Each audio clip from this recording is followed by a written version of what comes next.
Right, okay. Let's go back to this conflict about the goal for a second. I think we made it fairly clear that the environment is not all we care about. And Open House already told you that what we're looking for is a balance in the situation. And for the general betterment, for the general betterment of all human welfare. So we need to talk about the effect on human lives as opposed to, just making everything prettier and greener.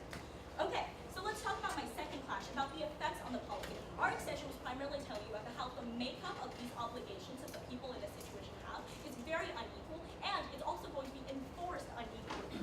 Why is this the case? We've analyzed for you why these developed countries actually have a louder voice in the international community. It's because the only reason why people have voices in the international community to begin with is because of the relationships between two states. What does each state care about? It cares about who's helping them make money. And we believe that this idea that that developed countries buy and sell things is incorrect, because they don't buy and sell in the same amount. They buy more than they sell.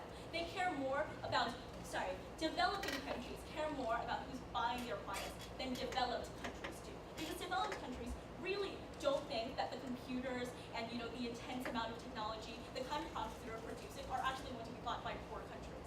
Now let's talk about the effects in terms of who's actually going to be receiving sanctions. We've already told you that in terms of who's going to be receiving sanctions, it's not going to be equal, because someone has to actually decide when a sanction is necessary and when to actually apply it. Now they told you that when the international community sees wrongs happening, it's going to speak out. We believe that the people who speak out, the people who actually have the voices to speak out, are precisely the developed countries. And they're going to be the ones that are most likely to actually break these policies.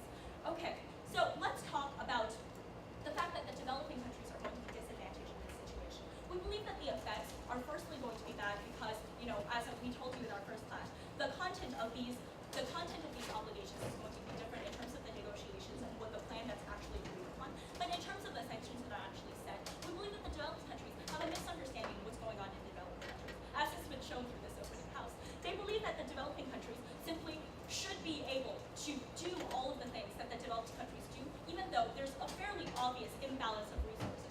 And what we've told you is that there's an incredible inability for these developing countries to do this, and they have no incentive to do this because they're being forced to do so. Let's take Open, actually. Go ahead. Because of your balanced development approach, such campaigns and such Kyoto Protocol have failed already. Prove to us how you can solve the problem for such mere balanced approach. Sir, we believe that a situation in which economies are able to develop and people's lives are being bettered is not a failure. We believe that we actually have to balance the various factors that affect people's lives and their own welfare, as opposed to just caring about what happens in the environment. So let's talk about the final clash, the one about the environment versus the economy. Now, the link that was missing, from the upper house is the fact that the environment and the economy are both important. But the reason why they're both important is because they're both about human lives. They're both about the effect on human lives, and that's what we're talking about today. Now, this idea that you can somehow develop the environment and yet still help the economy, we believe is incorrect in everywhere except for the, sometimes the developed countries, maybe if they have all of this leftover resources.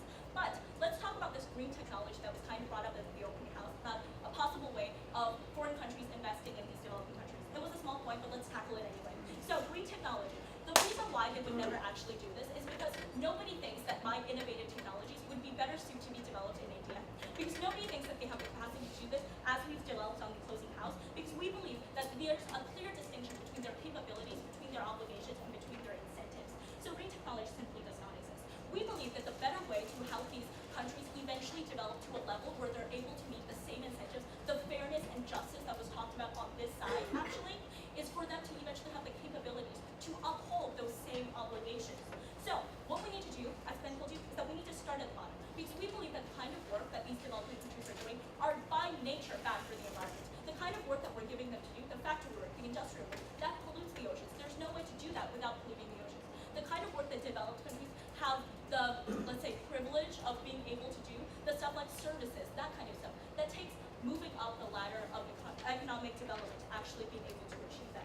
So the three clashes we brought to today, I've clearly distinguished the two sides as one who's actually talking about the full picture and one that simply believes that polar bears are really cute, and I agree. Thank you. Speakers for 7 minutes and 7 seconds. Thank all the speakers invited to us to shake hands. Leave. Bye-bye.